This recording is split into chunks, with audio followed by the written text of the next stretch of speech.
Estamos de volta, agora é hora do programa Canal Saúde aqui dentro do nosso Revista Meio Norte. Hoje aqui no nosso programa recebendo um convidado muito especial, o dermatologista James Lima.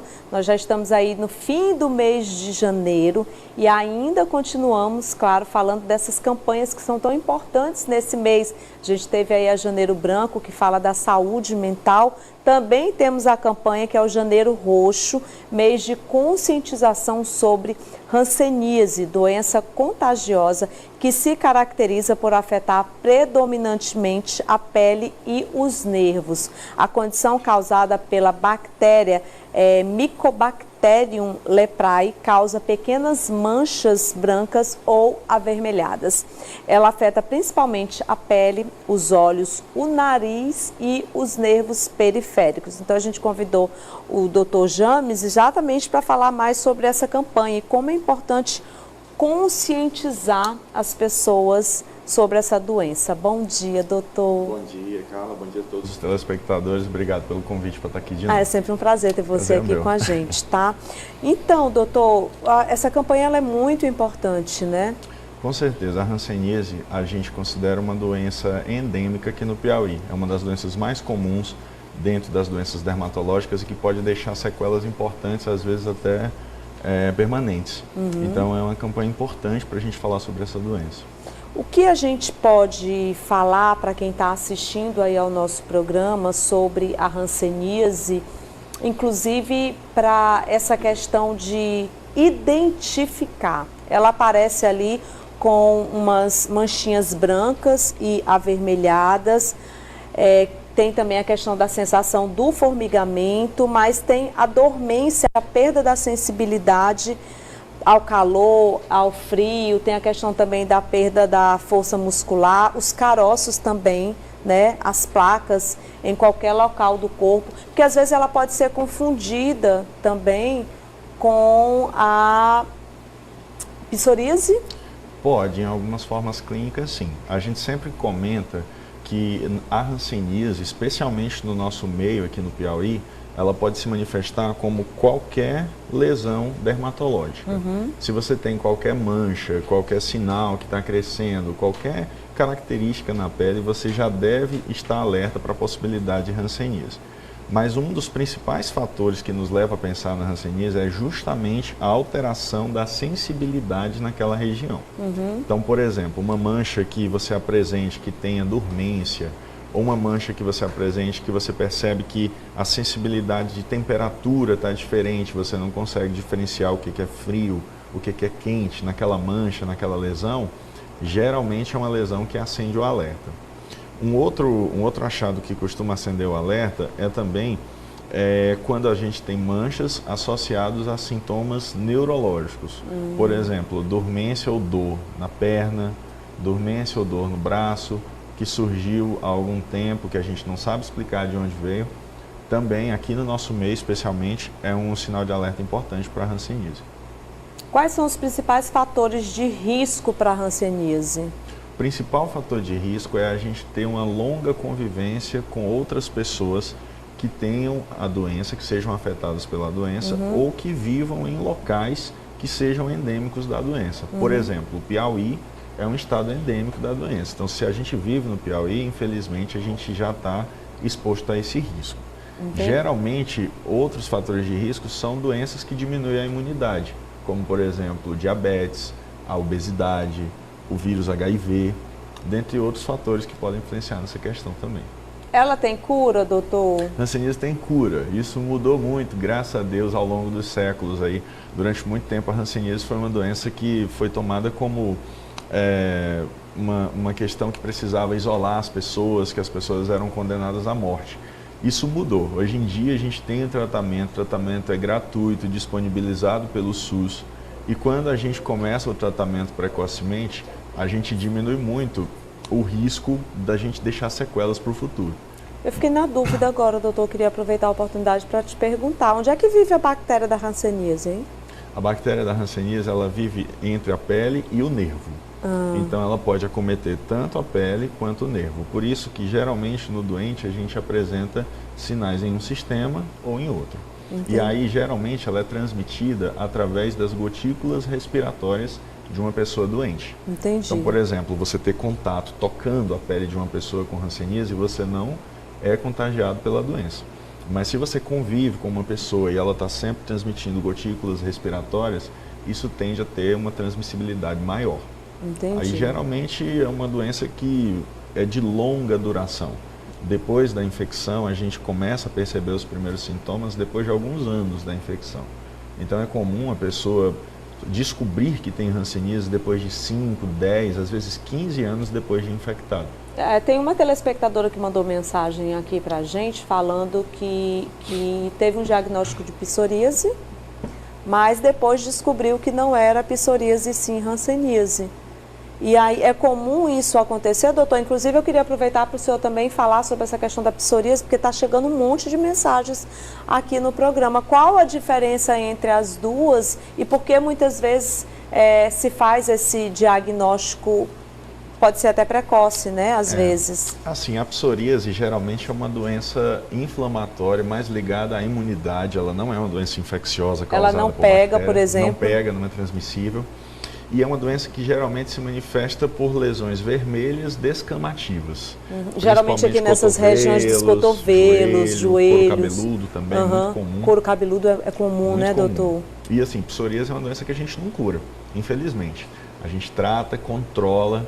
Às mas vezes também a pessoa não fica pega, sem tá, lesão, gente? mas não transmite. Não transmite, porque às vezes ninguém. existe muita questão do preconceito. Demais, demais. Né? Quem vive com a hanseníase, por exemplo, tem essa coisa de sentir essa questão da autoestima baixa por conta da questão do preconceito. Com certeza. E até pouco tempo a gente tinha hanseníase com o nome de lepra, que é um nome totalmente depreciativo, que felizmente aqui no Brasil já está em desuso, porque a gente percebeu que a gente precisa incluir essas pessoas na comunidade, ao invés de excluir. Sim. Aquela história dos leprosários que a gente tinha décadas atrás está cada vez mais em desuso. Os leprosos. Exatamente. A pessoa com hanseníase é uma pessoa como qualquer outra. Ela, depois da primeira dose do tratamento, do primeiro comprimido, ela já não transmite mais a doença. Então a gente precisa ter o olhar atento ao outro e o tratamento precoce. Lembrando que a hanseníase ela tem cura, tá? Tem cura. A psoríase não tem. Mas a hanseníase tem cura e a gente consegue evitar sequelas no futuro. A gente preparou aí uma cartela, viu, doutor? Fique atento aos sinais da hanseníase. Eu vou pedir para o Ítalo colocar e eu gostaria que o senhor comentasse aí sobre essa cartela que a gente colocou aí na tela. Esse primeiro sinal, que são manchas claras ou avermelhadas na pele. A gente tem a hanseníase com manchas mais esbranquiçadas do que a pele normal e também com manchas mais avermelhadas ou arroxeadas, dependendo da fase clínica que ela se manifesta. Uma característica importante é esse segundo item, que é a perda ou diminuição da sensibilidade na mancha. Então, geralmente, uma mancha que você percebe que a sensibilidade está diferente, ela está dormente, você não consegue perceber muito bem a diferença do que está quente, do que está frio naquela mancha, é um alerta importante para a gente pensar em hanseníase. Dormência ou formigamento nas mãos e nos pés, que é esse item número 3. Esse item fala muito sobre a bactéria afetar os nervos. Às vezes, a gente tem uma mancha nas costas ou uma mancha no tronco, mas a gente tem uma dormência na perna direita ou no braço esquerdo que também está sendo causada pela doença. Às vezes a gente não relaciona, porque a mancha está numa localização diferente, mas é uma coisa que pode estar associada à mesma doença, né? Assim como o item 4, dor ou sensibilidade nos nervos, é a mesma coisa, por conta da infestação no nervo, todo um processo imunológico que existe em torno daquele nervo. É comum a gente ter dor neurológica, ter dormência numa perna, dormência num braço, por conta da doença. O edema é a palavra que a gente usa para designar inchaço. Então, quando a gente tem inchaço ou caroço nas orelhas, no nariz, aquele rosto completamente inchado, é um rosto clássico de hanseníases mais avançadas, e que a gente tem que ficar atento quanto a isso. E um item importante que a gente vê muito no dia a dia é esse último item, que são ferimentos ou queimaduras indolores. Se você tem perda de sensibilidade nas mãos e nos pés, é comum que você se machuque, é comum que você se queime numa panela cozinhando, é comum que você tenha traumas, pequenos traumas, batendo sua mão em algum lugar e você acaba não sentindo a dor que normalmente você sentiria, porque você está com perda de sensibilidade naqueles locais.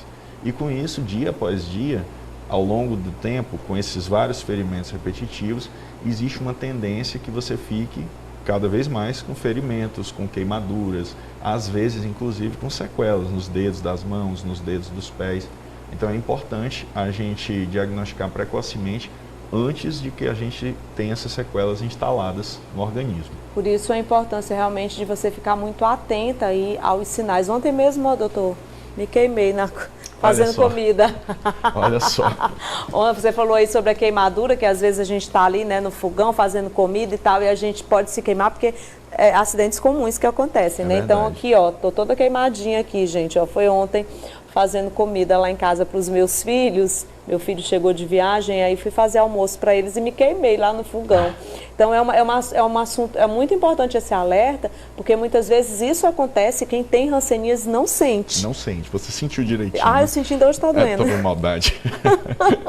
Mas sinal de que o nervo está funcionando bem. Está funcionando bem, Quando né? a gente não sente direitinho, parece que está meio dormente, é um alerta de que o nervo pode estar acometido. Doutor James, o mês está acabando, mas foi feito toda uma campanha. Como é que você avalia já no final do mês esse ano, essa campanha do Janeiro Roxo?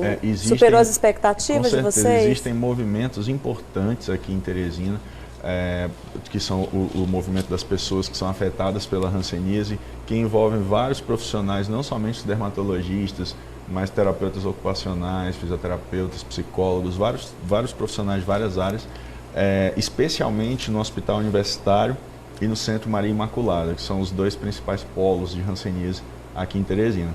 Então, se você percebeu, de acordo com essa entrevista, algum sinal que levante o alerta, procure atendimento em qualquer posto de saúde, não necessariamente com dermatologista, preferencialmente com dermatologista, mas em qualquer posto de saúde.